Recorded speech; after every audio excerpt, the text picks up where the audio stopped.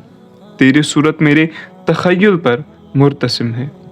عشاء کے کھانے سے جب ہم فارغ ہو جایا کرتے تو قرآن کی تلاوت کرنے لگ جاتا اور اپنے والدین کی روح کو ثواب پہنچاتا۔ ہم چھوٹے چھوٹے بچے بھی تیرے ساتھ ادھر ادھر کی چند آیات گنگنانے لگتے جو ہمیں پوری طرح یاد نہ ہوتی تھی۔ سید کی تعلیمی زندگی۔ سید کی ابتدائی تعلیم گاؤں کے سادہ اور محدود ماحول میں ہوئی۔ انہوں نے اپنی والدہ محترمہ کی دلی آرزو کے مطابق بچپن میں ہی قرآن حفظ کر لیا۔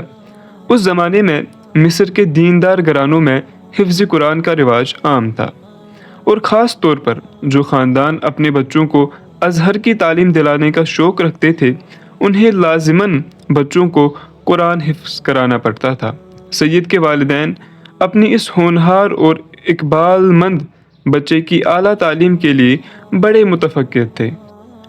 چنانچہ قدرت کی طرف سے ایسا اتفاق ہوا کہ سید کے والدین گاؤں کو چھوڑ کر قاہرہ کی ایک نواحی بستی حلوان میں آباد ہوئے، اور یوں سید کے لیے اللہ تعالیٰ نے تعلیمی ترقی اور عروج کی راہ ہموار کر دی۔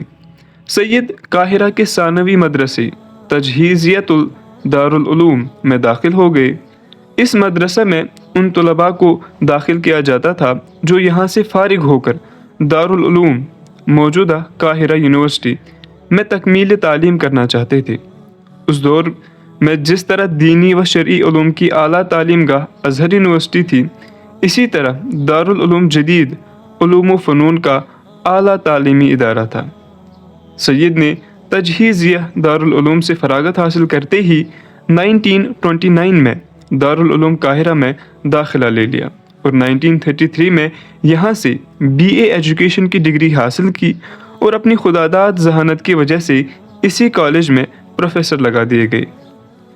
سرکاری ملازمت اور سفر امریکہ۔ کچھ عرصہ تک دارالعلوم قاہرہ میں اپنی صلاحیتوں کے جوہر دکھاتے رہے، پھر انہیں وزارت تعلیم میں انسپکٹر آف سکولز لگا دیا گیا۔ مصر میں یہ عہدہ بڑے اعزاز و افتخار کا منصب سمجھا جاتا رہا۔ تاریخ التشریع الاسلامی کے مؤلف علامہ محمد الخضری جیسے فقیہ و مورخ بھی اس عہد پر فائز رہ چکے ہیں۔ اسی دوران میں انہیں وزارت تعلیم کی طرف سے جدید طریقہ تعلیم و تربیت کے مطالعہ کے لیے امریکہ بھیجا گیا، اور 2 سال کے قیام کے بعد امریکہ سے لوٹے۔ امریکہ میں ان کا قیام تھوڑے عرصے کے لیے مختلف کالجوں میں ہوا۔ واشنگٹن کے ولسن ٹیچرز کالج، گریلی کوالورڈ کے ٹیچرز کالج اور کیلیفورنیا میں اسٹانفورڈ یونیورسٹی میں ان کا قیام رہا۔ اس کے علاوہ new York, Chicago, San Francisco, Los Angeles and دوسرے شہروں میں بھی جانے کا موقع ملا۔ امریکہ سے واپسی پر انہوں نے انگلستان، اٹلی اور سوئٹزرلینڈ میں بھی چند ہفتے گزارے۔ امریکہ کا مختصر قیام ان کے لیے بڑے خیر و برکت کا موجب ہوا۔ موصوف نے مادی زندگی کی تباہ کاریوں کو اپنی آنکھوں سے دیکھ لیا، چنانچہ انہیں اسلام کی حقانیت اور صداقت پر مزید اطمینان ہوا، اور وہ یقین لے کر واپس آئے کہ انسانیت کی اصل فلاح صرف اور صرف اسلام میں ہے۔ اخوان المسلمون میں شمولیت۔ امریکہ سے واپس آتے ہی انہوں نے اخوان المسلمون کی طرف توجہ دی، ان کی دعوت کا مطالعہ کیا، اور بالآخر 1945 میں وہ اخوان سے وابستہ ہو گئے۔ یہ وہ دور تھا جب دوسری عالمی جنگ ختم ہو چکی تھی، اور اخوان المسلمون کی تحریک نے عوامی پیمانے پر سیاسی مسائل میں حصہ لینا شروع کر دیا تھا۔ دوران جنگ میں انگریزوں نے آزادی مصر کا جو وعدہ کیا تھا، اخوان نے اسے فوری طور پر پورا کرنے کا مطالبہ کر رکھا تھا۔ اس سے ایک طرف اگر اخوان کی مقبولیت میں اضافہ ہو گیا تھا تو دوسری طرف انگریزی استعمار اور شاہی استبداد کی ملی بغت سے ان کے لیے تکالیف و مصائب کے نئے دروازے بھی کھل گئے تھے۔ اخوان کی مقبولیت کا یہ عالم تھا کہ 2 سالوں کے اندر اندر ان کے صرف کارکنوں کی تعداد 25 لاکھ تک پہنچ گئی تھی اور عام ارکان، ہمدردوں اور حامیوں کی تعداد اس سے بھی دوگنی تھی۔ 12 فروری 1949 میں اخوان کے مرشد عام استاذ حسن البنا شہید کیے گئے اور جماعت کو خلاف قانون قرار دیا گیا۔ آزمائش کا یہ مرحلہ مصر میں فوجی انقلاب کے قیام تک جاری رہا۔ جولائی 1952 میں فوجی انقلاب برپا ہوا، جس نے بے شک اخوان المسلمون کی آزمائش کے ایک دور کو ختم کر دیا، مگر ساتھ ہی آلام و مصائب کا ایک ایسا دور شروع کر دیا کہ بقول غالب درد کی دوا پائی، درد لا دوا پایا۔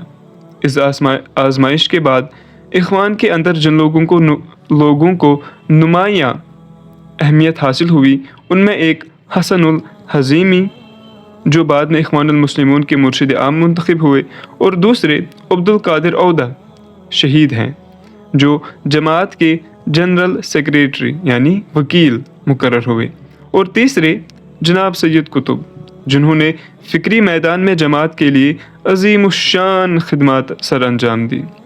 1952 کے وسط میں اخوان المسلمون کی تحریک دوبارہ بحال ہوئی، فاروق کا دور جبر ختم ہوا، اخوان کے رہنما کارکن جیلوں سے رہا ہوئے، اور حسن الحزیمی کی قیادت میں قافلہ تحریک نئے ولولوں سے وقف سفر ہوا۔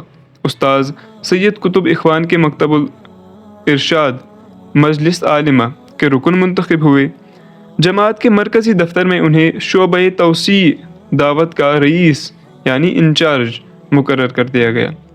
1952 سے پہلے تو وہ جماعت کے ایک عام رکن تھے، مگر اب ان کا شمار رہنماؤں میں ہونے لگا اور انہوں نے اپنی زندگی ہمہ تن دعوت و جہاد کے لیے وقف کر دی اور مختلف پہلوؤں اور مختلف طریقوں سے اس تحریک کی خدمت کی۔ مارچ 1953 میں مصر کے معاشرتی بہبود کے سرکل نے سید قطب کو معاشرتی بہبود کی کانفرنس میں شرکت کے لیے دمشق بھیجا۔ سید موصوف نے اس کانفرنس میں متعدد لیکچر دیے، جن میں قابل ذکر لیکچر یہ تھا: التربیت الخلقیہ كوسیلۃ لتحقیق التکافل الاجتماعی، اخلاقی تربیت اجتماعی کفالت کو بروئے کار لانے کا ایک ذریعہ ہے۔ کانفرنس سے فارغ ہو کر سید موصوف نے اردن کی زیارت کو روانہ ہو گئے، مگر اردنی حکام نے انہیں سرحد پر روک لیا اور انہیں اردن میں داخل ہونے سے منع کر دیا۔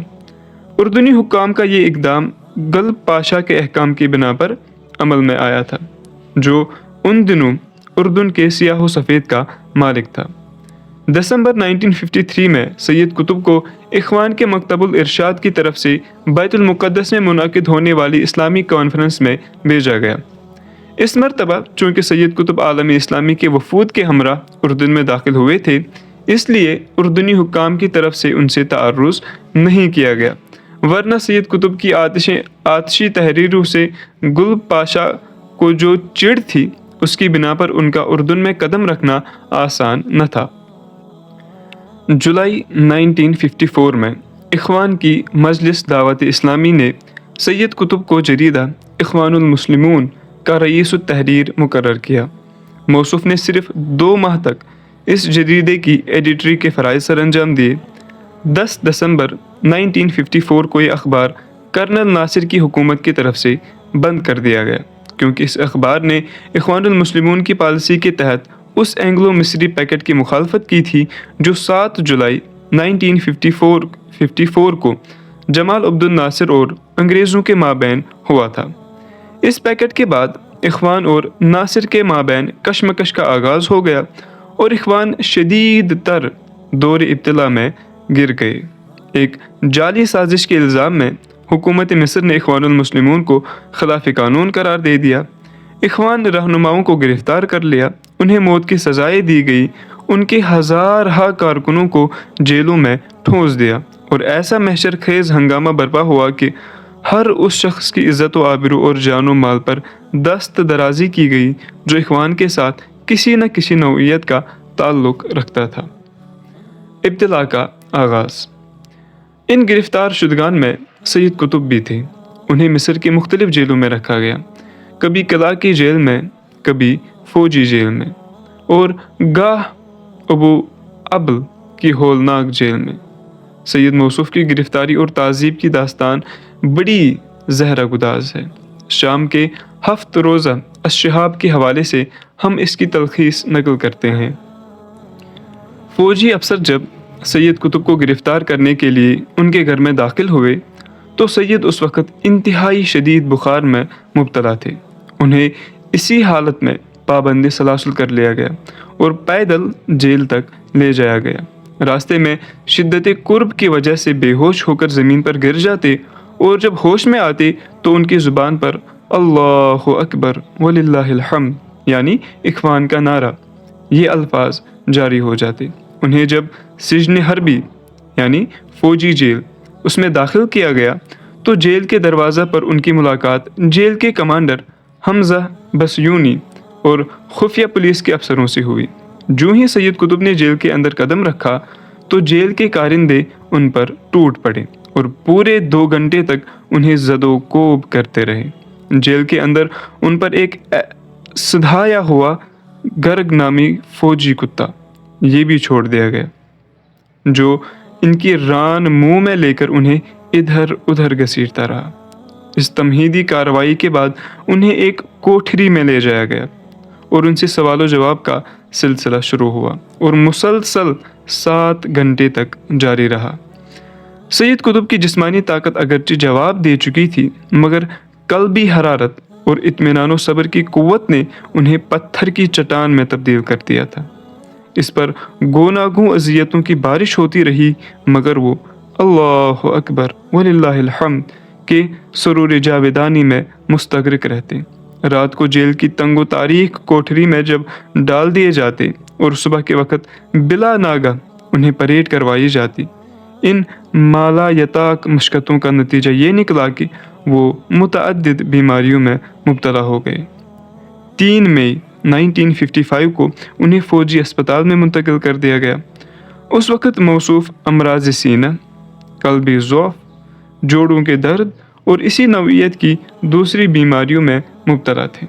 موصوف کے ایک شاگرد جناب یوسف الاعظم لکھتے ہیں، تعذیب کے گوناگوں پہاڑ سید قطب پر توڑے گئے، انہیں آگ سے داغا گیا، پولیس کے کتوں نے انہیں کچلیوں میں لے کر گھسیٹا، ان کے سر پر مسلسل کبھی گرم اور کبھی ٹھنڈا پانی انڈیلا گیا، انہیں لاتوں اور گھوسوں سے مارا گیا، دل آزار الفاظ اور اشاروں سے ان کی توہین کی گئی، مگر ان سب چیزوں نے سید کے ایمان و اذعان میں اضافہ کیا اور حق پر ان کے قدم مزید جم گئے۔ عزیمت کی ایک مثال۔ 13 جولائی 1955 کو مصر کی عوامی عدالت محکمۃ الشعب ان کی طرف سے سید قطب کو 15 سال قید بامشقت کی سزا سنائی گئی۔ عوامی عدالت کا یہ فیصلہ ان کی غیر حاضری میں سنایا گیا کیونکہ موصوف اس قدر کمزور ہو چکے تھے کہ وہ عدالت میں حاضر نہ ہو سکتے تھے۔ 15 سال قید بامشقت کا ابھی 1 سال گزرا تھا کہ جمال عبد الناصر کی طرف سے ایک نمائندہ سید قطب کے پاس جیل خانے میں بھیجا گیا۔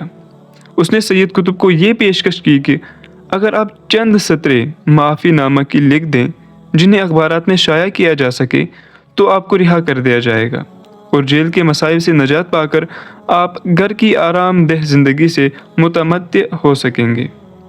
اس پیشکش کے جواب میں اس مرد مومن نے جو جواب دیا اسے تاریخ کبھی فراموش نہیں کر سکتی۔ انہوں نے کہا، مجھے ان لوگوں پر تعجب آتا ہے کہ جو مظلوم کو کہتے ہیں کہ ظالم سے معافی مانگ لے۔ خدا کی قسم، اگر معافی کے چند الفاظ مجھے پھانسی سے بھی نجات دے سکے ہوں تو میں تب بھی کہنے کے لیے تیار نہ ہوں گا۔ اور میں اپنے رب کے حضور اس حال میں پیش ہونا پسند کروں گا کہ اس سے خوش ہوں اور وہ مجھ سے خوش ہوں۔ جیل میں جب کبھی ان سے اس پیشکش کا ذکر کیا گیا اور معافی کا مشورہ دیا گیا تو انہوں نے ہمیشہ یہ کہا، اگر میرا قید کیا جانا برحق ہے تو میں حق کے فیصلے پر راضی ہوں، اور اگر باطل نے مجھے گرفتار کر رکھا ہے تو میں باطل سے رحم کی بھیک مانگنے کے لیے تیار نہیں ہوں۔ عوامی عدالت یعنی محکمۃ الشعب کی کارروائی حکومت کی طرف سے کتابی شکل میں شائع کی جا چکی ہے۔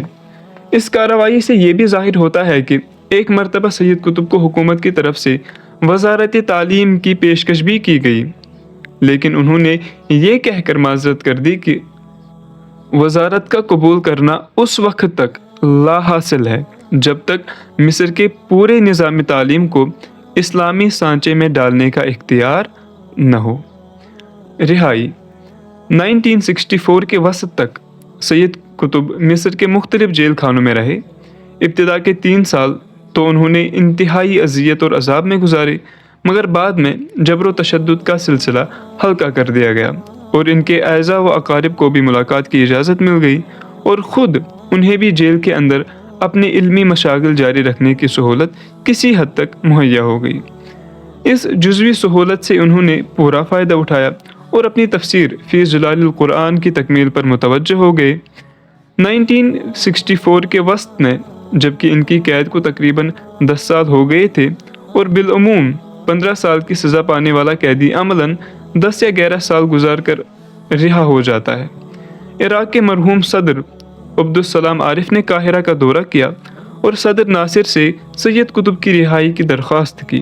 چنانچہ صدر ناصر نے، جو عبدالسلام عارف مرحوم کے ساتھ خوشگوار تعلقات کے قیام کے متمنی تھے، اس درخواست کے جواب میں سید قطب کو رہا کر دیا، مگر اس رہائی سے عملاً کوئی فرق پیدا نہ ہوا، کیونکہ وہ برابر پولیس کی نگرانی میں رہتے تھے اور انہیں آزادانہ نقل و حرکت کی اجازت نہ تھی۔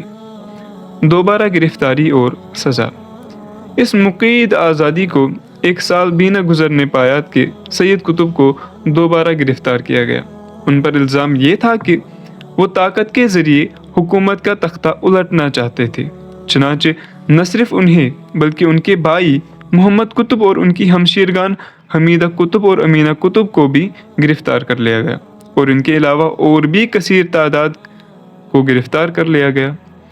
ڈیلی ٹیلی گراف کی رپورٹ کے مطابق گرفتار شدگان کی تعداد 20,000 سے تجاوز کر گئی، ان میں 700 کے قریب عورتیں تھیں۔ اس پکڑ دکڑ کا آغاز اس وقت ہوا جب اگست 1965 میں صدر ناصر نے روس کا دورہ کیا اور ماسکو میں ایک بیان دیتے ہوئے کہا کہ اخوان المسلمون نے میرے قتل کی سازش تیار کی ہے جو تشت از بام ہو چکی ہے۔ ماضی میں نے انہیں معاف کر دیا تھا، لیکن اب معاف نہیں کروں گا۔ اس اعلان سے 1 سال پیشتر یعنی 24 مارچ 1965 مصر میں ایک نئے قانون نمبر 119 مجریہ 1964 اس کے ذریعے صدر کو یہ اختیارات دیے گئے تھے کہ وہ جسے چاہے بغیر مقدمہ چلائے گرفتار کر سکتا ہے، جائیداد کی ضبطی اور دوسرے انتظامی کارروائیوں کو ربع عمل لا سکتا ہے، اور صدر کی ایسی تمام کارروائیوں کے خلاف عدالتی چارہ جوئی اور اپیل نہیں کی جا سکے گی۔ صدر ناصر کے اعلان ماسکو کے بعد گرفتاریوں کا وسیع پیمانے پر سلسلہ شروع ہو گیا اور جیلوں کے اندر تعذیب و تشدد کی بھٹیاں گرم ہو گئی۔ کچھ عرصہ کے بعد خاص فوجی عدالتوں میں ان کے خلاف مقدمہ دائر کیا گیا۔ پہلے اعلان ہوا کہ مقدمہ کی کارروائی ٹیلی ویژن پر دکھائی جائے گی، لیکن جب ملزموں نے اقبالی جرم سے انکار کر دیا اور تشدد اور مظالم کی داستانیں بیان کی تو فوری طور پر کارروائی ٹیلی ویژن سے روک دی گئی اور بند کمرے میں مقدمہ چلنے لگا۔ ملزموں کی طرف سے کوئی وکیل مقدمہ کی پیروی کرنے والا نہ تھا۔ ملک کے باہر کے وکلاء نے مقدمہ کی پیروی کرنا چاہی مگر انہیں اجازت نہیں دی گئی۔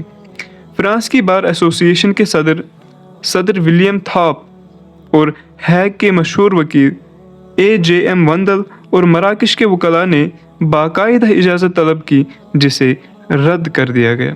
سوڈان کے 2 وکیل از خود قاہرہ پہنچ گئے اور وہاں کی بار ایسوسی ایشن میں اپنے آپ کو